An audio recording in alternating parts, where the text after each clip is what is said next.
শ্ৰদ্ধাৰ ৰাইজ, আমি আৰু এটা নতুন কাম কৰিব খুজিছো। সেয়া হ'ল আজি আমাৰ এই মিটিঙত থকা বহুত মানুহৰ ৰেচন কাৰ্ডৰ চাউল আছে, কিন্তু বহুত মানুহৰ ৰেচন কাৰ্ড নাই।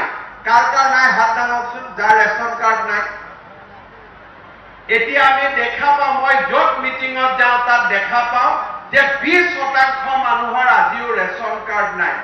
অহা মাহৰ পৰা আকৌ নতুনকৈ ৰেচন কাৰ্ড দিয়া আৰম্ভ কৰিম, যাতে আমাৰ দুখীয়া পৰিয়ালবিলাকে ৰেচন কাৰ্ড পাব পাৰে। কিন্তু তাতে আমি শেষ কৰি নথওঁ। আগতে ৰেচন কাৰ্ড মানে চাউল আছিল। এতিয়া আমি ৰেচন কাৰ্ডৰ লগত আৰু এটা বস্তু যোগ কৰিব খুজিছো। সেইটো হ'ল আমাৰ ৰেচন কাৰ্ডখন দেখুৱালে আমি চৰকাৰী বেচৰকাৰী অসমৰ ভিতৰত বাহিৰত নিৰ্ধাৰিত হস্পিটালত 5 লাখ টকালৈকে আমি বিনামূলীয়া বছৰত চিকিৎসা সেৱা আমি লাভ কৰিব পাৰিম। এই আঁচনিখনো আৰম্ভ কৰিম।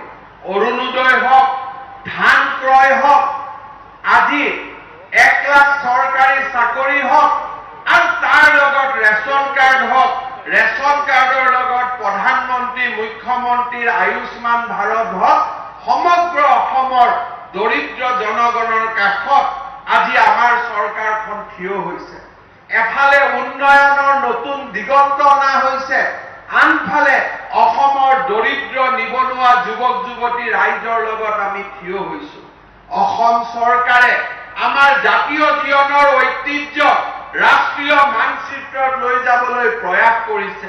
শ্ৰদ্ধাৰ ৰাইজ, প্ৰশাসনক ৰাইজৰ ওচৰ চপাই লৈ যাবলৈ আজি আমি প্ৰচেষ্টা লৈছো।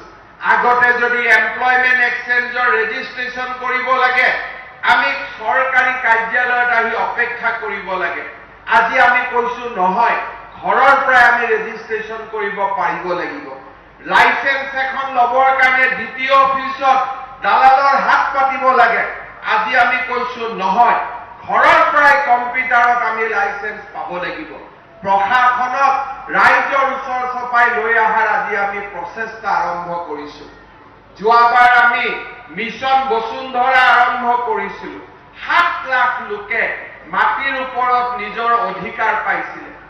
এইবাৰ মিছন বসুন্ধৰাক আমি নতুন ৰূপত লৈ আহিছো।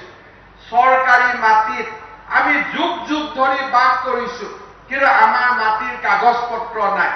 মিছন বসুন্ধৰাৰ 2 যোগেদি আজি আমি সমগ্ৰ অসমৰ খিলঞ্জীয়া লোকসকলক মাটিৰ অধিকাৰ দিব খুজিছো। ভিজিআৰ পিজিআৰৰ ক্ষেত্ৰত অলপ অসুবিধা আছে, তাকো আমি সমাধান কৰিম।